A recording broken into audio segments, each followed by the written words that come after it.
chef militaire onusien a encouragé ce lundi une traque conjointe des rebelles ougandais, auteurs présumés de massacres. 27e sommet de l'Union africaine au Rwanda, l'élection du président de la commission de l'organisation a été reportée à janvier prochain.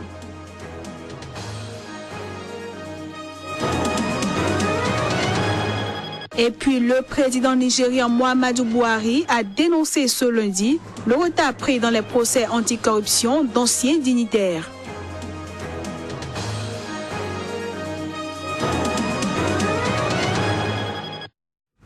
Voilà ainsi présenté l'ossature de cette édition. Mesdames, Messieurs, bonjour. À Sao Tomé et Principe, au lendemain de l'élection présidentielle de ce dimanche, une candidate d'opposition a demandé ce lundi l'annulation du scrutin. Et ce, après l'annonce de la victoire dès le premier tour du candidat du pouvoir avec 50,1% des voix. Les images. L'ex-premier ministre Maria Das Neves n'a pas attendu longtemps pour contester le résultat de l'élection présidentielle de ce dimanche. Selon son directeur de campagne, la candidate exige l'annulation de ces élections parce qu'elles n'ont été ni libres, ni justes, ni transparentes. Maria Das Neves, soutenue par le parti historique du mouvement pour la libération de Sao Tomé et Principe, dénonce une manipulation des résultats, voire un possible bourrage des urnes en faveur du candidat du parti au pouvoir. Sa contestation va prendre la forme d'un recours, a confirmé son entourage. Le président sortant Pinto da Costa pourrait lui aussi contester la victoire de Evaristo Carvalho, le candidat du charismatique Premier ministre, et de son parti, l'Action démocratique indépendante, majoritaire à l'Assemblée nationale depuis sa victoire aux élections législatives en 2014. Le président sortant, qui arbitre mais ne gouverne pas, avait dénoncé avant le scrutin le rôle de la télévision publique qui donnait priorité aux candidats du parti du pouvoir. En effet, Evaristo Carvalho, candidat soutenu par le parti du Premier ministre Patrice Tovoada, a obtenu 50,1% des suffrages, soit 34 629 voix, contre 24,8% pour le président sortant Manuel Pinto da Costa et 24,8% pour la troisième candidate Maria Das Neves, a indiqué la commission électorale dans la nuit de dimanche à lundi. Il obtiendrait donc la majorité absolue grâce à une poignée de voix sous réserve de validation des résultats par le tribunal constitutionnel. Au total, plus de 60% des 111 222 électeurs inscrits ont participé au scrutin qui s'est déroulé dans la sérénité selon la mission d'observation de l'Union africaine. En République démocratique du Congo, le chef adjoint de la force militaire de la mission de l'ONU dans le pays, le général Jean Bello, a encouragé ce lundi les autorités congolaises à mener une traque conjointe avec l'Ouganda contre les rebelles des forces démocratiques alliées ADF, auteurs présumés de massacres. Rebelles musulmans ougandais présents dans l'est de la République démocratique du Congo. Depuis 1995, les ADF sont accusés par le gouvernement congolais et la MONUSCO d'être responsables dans la région de Béni depuis octobre 2014 de massacres. Cette appréciation est remise en cause par un récent rapport du groupe d'études sur le Congo de l'Université de New York, selon lequel les ADF portent effectivement une part très importante de responsabilité dans cette tuerie, mais aux côtés d'autres éléments armés, parmi lesquels des soldats de l'armée régulière. Au Mali, la coordination des mouvements de l'Azawad, ex-rébellion à dominante touareg du Mali, et la coalition de groupes armés pro-gouvernementaux maliens baptisés la plateforme ont réaffirmé leur attachement à l'accord d'Alger, indique un document d'entente signé par les responsables des deux parties. C'était ce dimanche à Niamey. Plus de détails dans ce reportage. L'accord d'Alger peine à passer à la phase effective. Et pourtant, il a été signé depuis plus d'un an par le gouvernement mali et les groupes armés pour instaurer une paix durable dans le nord du Mali, une région théâtre de nombreuses rébellions touareg. L'accord prévoit notamment la création d'assemblées régionales dotées de pouvoirs importants élus au suffrage universel direct, toutefois sans autonomie ni fédéralisme. La coordination des mouvements de l'Azawad et la plateforme se sont dit attachés au mécanisme de mise en œuvre de l'accord et ont exprimé leur bonne foi à contribuer à faciliter son application. Le nord du Mali, rappelons-le, était tombé en mars-avril 2012 sous la coupe de groupes djihadistes liés à Al-Qaïda, dont Ansardine. Ces djihadistes ont été dispersés et en grande partie chassés par une intervention militaire internationale lancée en janvier 2013 à l'initiative de la France. Au Nigeria, le président Muhammadu Buhari a dénoncé ce lundi les retards pris par les procès d'anciens dignitaires pour corruption, avertissant l'institution judiciaire qu'une telle situation constituait un mauvais signal et s'avérait contre-productive dans la lutte contre l'impunité. Selon le chef de l'État, les dossiers ne progressent pas aussi vite qu'ils le devraient car les tribunaux autorisent les avocats à contrecarrer les réformes prévues par la loi. Rappelons que la lutte contre la corruption, fléau national, a été l'une des priorités du président Muhammadu Buhari dès son accession au pouvoir l'an dernier. Il a promis que l'État recouvrerait les millions volés depuis des décennies. Ce journal se poursuit. Le 27e sommet des chefs d'État de l'Union africaine, ouvert ce dimanche, a été clôturé ce lundi à Kigali, au Rwanda, par le président tchadien Idriss Déby. Suivons un extrait de ses propos. Je me félicite de tous les actes forts, exemplaires de nos assises, ainsi que de l'organisation sereine et parfaite de nos travaux, même si nous n'avons pas pu faire élire les membres de la Commission de l'Union africaine.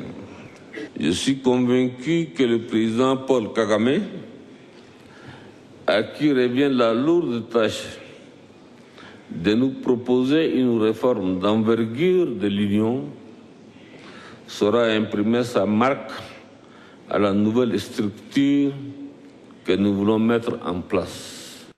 Et parlons toujours du 27e sommet de l'Union africaine au Rwanda.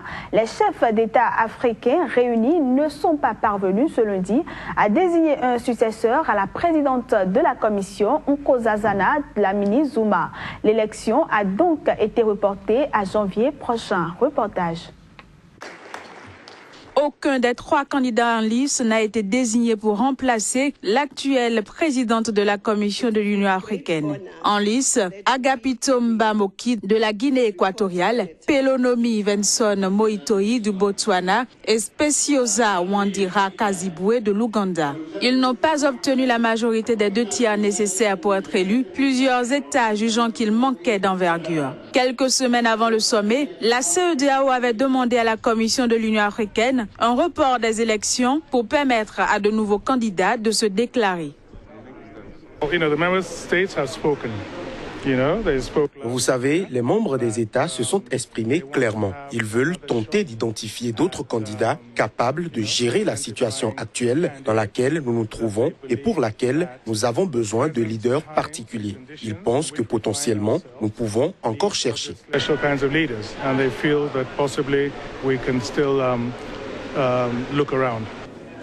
Les élections sont donc reportées au prochain sommet devant se dérouler au mois de janvier à Addis Abeba, siège de l'Union. Le scrutin s'est déroulé à huis clos entre chefs d'État et de gouvernement. 28 des 54 États membres de l'Union africaine se sont abstenus au dernier tour du vote.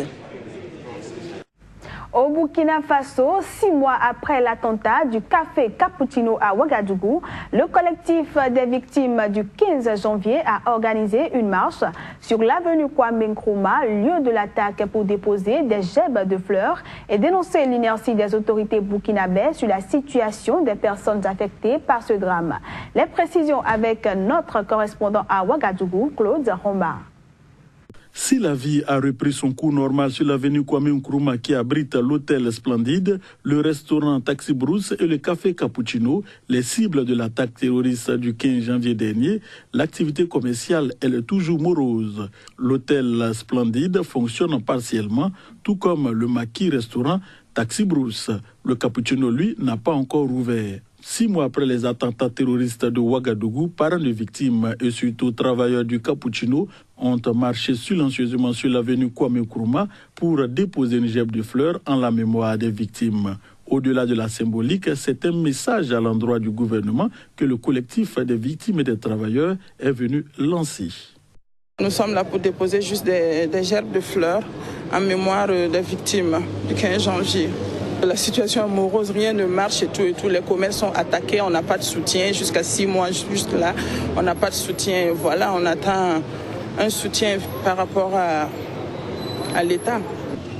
Nous demandons à l'État de bien vouloir trouver des solutions idoines aux victimes de Capuchino et de tout son entourage, en donnant surtout un coup de pouce aux gérants de Capuchino afin qu'ils reprennent ses activités. Pour rappel, le 15 janvier dernier, 3 assaillants ont attaqué le restaurant Capuchino, les hôtels Splendide et Yibi à Ouagadougou, entraînant la mort de 30 personnes et de 71 blessés. Allons cette fois-ci en Afrique du Sud où le fondateur de Microsoft et philanthrope Bill Gates est en visite à Pretoria à la veille de l'anniversaire de décès de l'ancien président Nelson Mandela. Il assistera à la 14e conférence annuelle Nelson Mandela où il rappellera les projets de l'homme pour son pays. Plus de détails dans son extrait. J'ai pu rencontrer Nelson Mandela personnellement quand j'ai commencé à venir régulièrement en Afrique pour la fondation. Le sida était une des principales causes pour laquelle nous luttions et Nelson Mandela était à la fois un conseiller et une inspiration.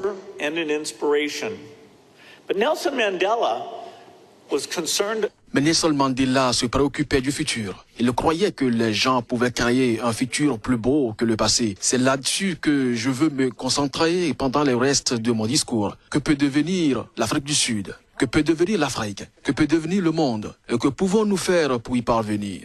And what must we do to make it that way? Vous savez, dans des dizaines d'années, on pourrait se libérer du travail et on pourrait avoir besoin de trouver des revenus pour les gouvernements. Nous ne sommes pas loin de cette étape. Et alors que nous nous rapprochons de cette étape, des idées comme taxer les robots eux-mêmes peuvent être une solution pour augmenter les revenus.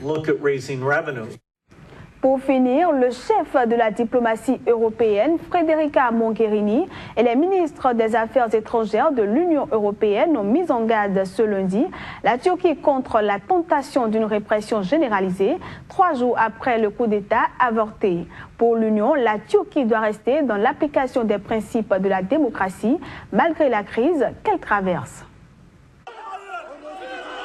L'Union européenne s'est inquiétée de l'évocation par Erdogan dimanche soir d'un possible rétablissement de la peine capitale en Turquie, officiellement abolie en 2004 dans le cadre de la candidature de son pays à l'entrée dans l'Union. Le commissaire européen à l'élargissement, Johannes Hans, chargé de la candidature de la Turquie à l'UE, a suggéré que Ankara avait préparé une liste de personnes à arrêter avant la tentative de coup d'État.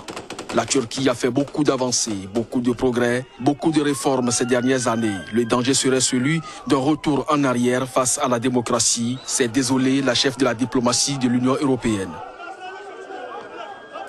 Comme nous l'avons été les premiers à dire, dans cette nuit tragique de la tentative de coup d'État de vendredi, que les institutions démocratiques et légitimes devaient être protégées, aujourd'hui nous allons dire ensemble avec les ministres que ce ne signifie évidemment pas que l'état de droit et le système de frein et de contrepoids dans le pays ne comptent pas. Il doit être protégé dans l'intérêt du pays lui-même.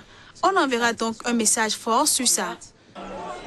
Au total, 6 000 militaires ont déjà été placés en garde à vue et près de 3 000 mandats d'arrêt ont été délivrés à l'encontre de juges et procureurs après la tentative de coup d'État déclenchée vendredi soir qui a officiellement fait 290 morts, dont plus de 110 putschistes. Et c'est la fin de cette édition que nous vous remercions d'avoir suivi. Excellente journée à toutes et à tous.